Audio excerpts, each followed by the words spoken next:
Welcome home to St. Anne's.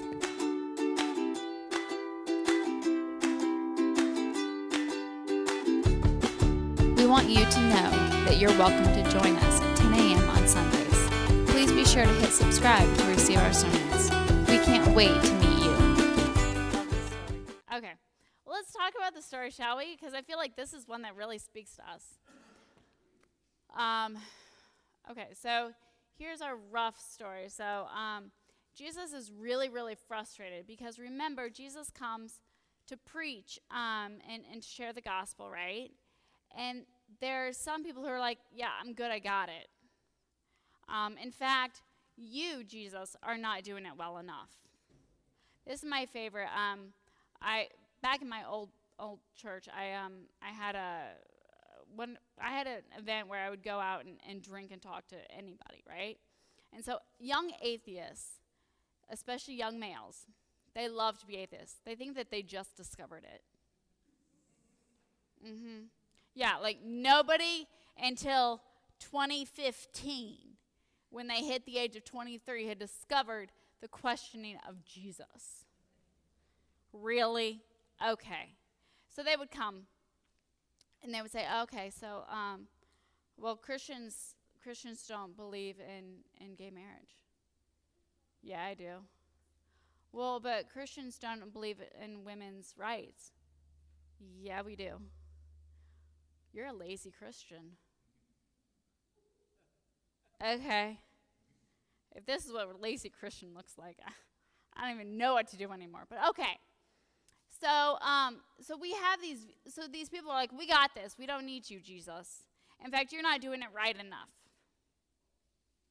I'm sorry, the Son of God isn't doing it right enough for you? Okay.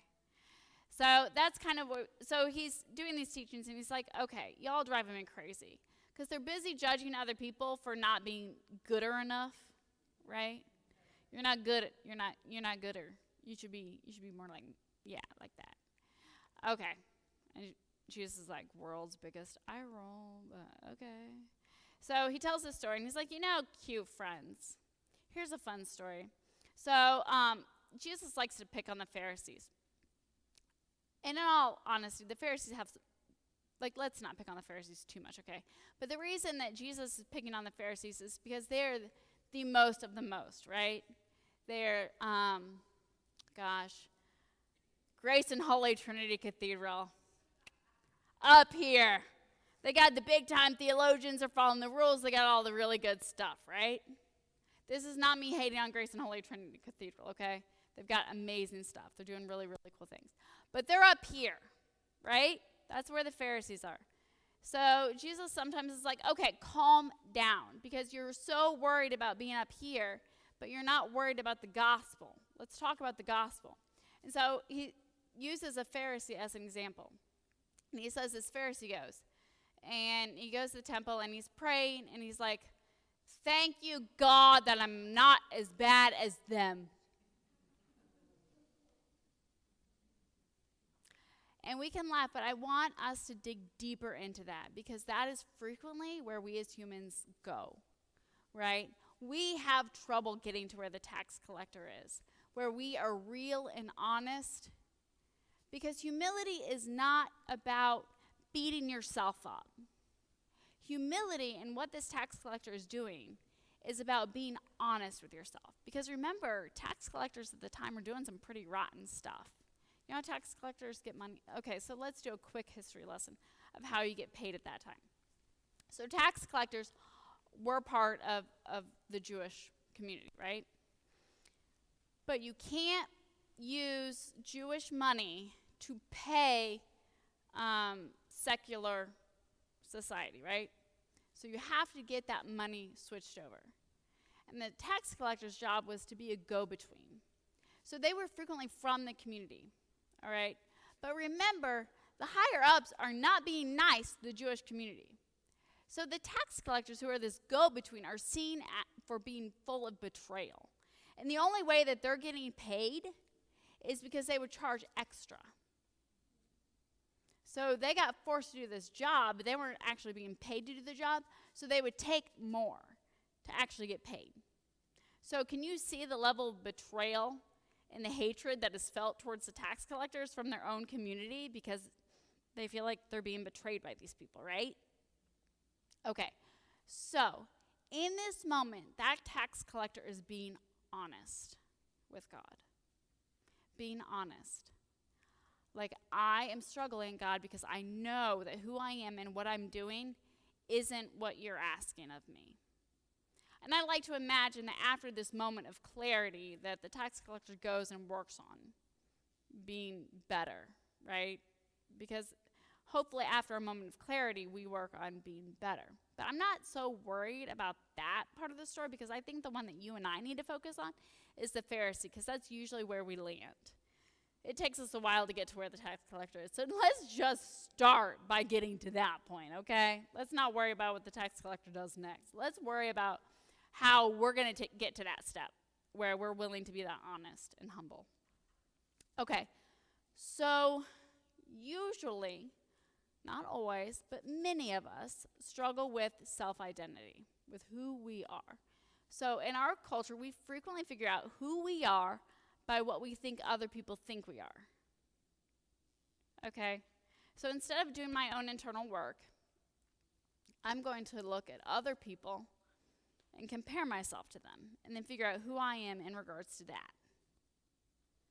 It's why, and we all get confused when a minority group who is really attacked and persecuted turns around and attacks and persecutes another minority group, right? And someday we'll go into how that empowers the higher system and all that good stuff. But today I'm just going to point out that that's what we do. And the reason that we do that is because if I can do that, at least I'm not as bad as that. And then everyone else's energy and focus removes from me. And I'm in a safer place, okay? Make a little bit of sense? It's kind of hard for us who are in the majority and in the power positions to understand how that works. But it's a safety issue. But what I want us to focus on is this Pharisee is afraid. The reason that we do that we figure out who we are by comparison to other people, like I figure out if I'm a good priest by what other priests are doing, right? And if I can say, well, at least I'm not doing that, like, at least I'm not a Baptist. I'm going to say that, Missouri, because there are a bunch of former Baptists in here, and some who are still kind of on the edge, right? You know it. You know it. But I'd be like, well, at least I went to seminary, and at least they're like, no koine, and Or I might do that in education, right? Well, I mean, at least I'm not at that school. At least I'm not doing what that teacher is doing, right? And instead of doing my own internal work, I'm going to figure out who I am based on comparing myself to other people. So, yeah, I may not have achieved all my dreams, but at least I don't drive that kind of car. At least I have this kind of car. Have you noticed that? Missouri is really, really good at this. We are the state of at least it's not as bad as. See? Yeah.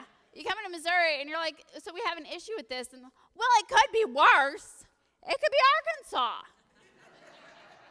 It could be Baptist in Arkansas. You know? Oh, my God. This goes on the internet. I'm going to get in so much trouble. So I love you all. Say something nice at my funeral. Maybe have it Grace and Holy Trinity Cathedral because I have literally gone after everybody today. Okay. So, back to what we were talking about. The reason we do this is because we are afraid. And you and I struggle with naming fear for what it is. We can't say it. So we say other things, and we put layers and layers and layers of protection on ourselves because we can't stand facing that particular fear. The Pharisee is saying, at least I'm not as bad as that. Because the Pharisee is afraid. Because if you and I really looked inside, we are afraid of what we will find and what we will see. And so we do all sorts of things. We keep ourselves really, really busy. We like to be stressed out. I'm busy, busy, busy, busy, busy. I got all these things to do. But the reason we do that is because we're afraid. And I invite you today to enter that fear. What are you afraid you will find? Are you afraid you'll be considered lazy? Are you afraid you'll be considered a failure? What are you afraid of? Are you afraid that you won't be acceptable to someone? That there's some sort of power out there that you are not good enough? You and I are afraid of being found out. Of being found out that we are a fraud, that we're lazy, that we're a fake, that we shouldn't be here. That's what you and I fear, and we can't name it.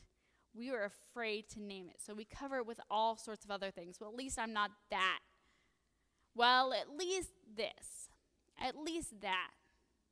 Well, I'm so busy, I don't have time to do that. But what if we did?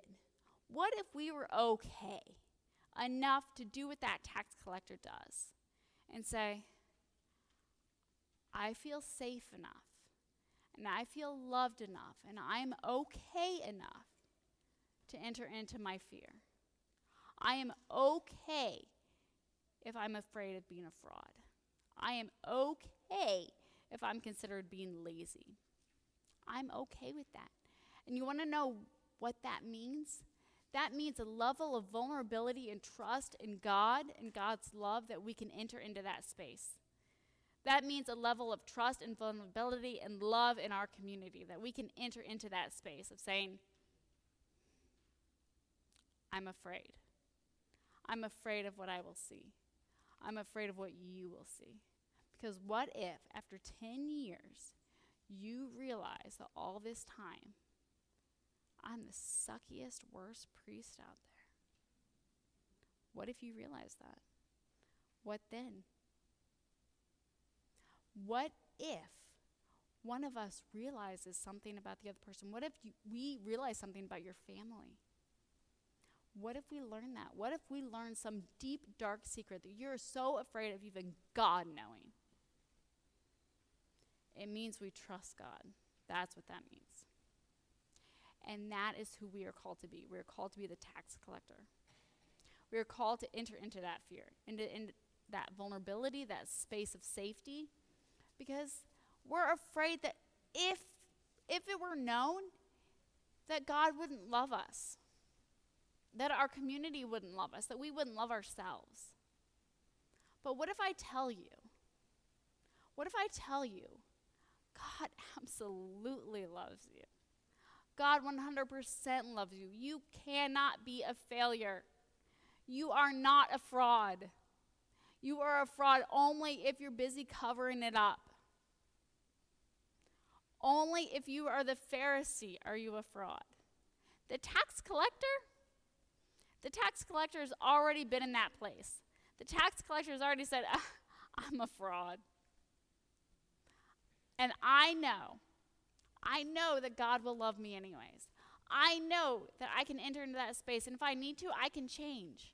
And I also know that there's love in that space and acceptance in that space. What if you and I could do that? What would that look like? I invite you into that space. And I promise you, there's love there.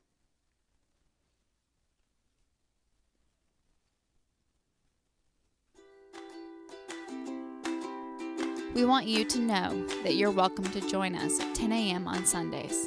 Please be sure to hit subscribe to receive our sermons. We can't wait to meet you.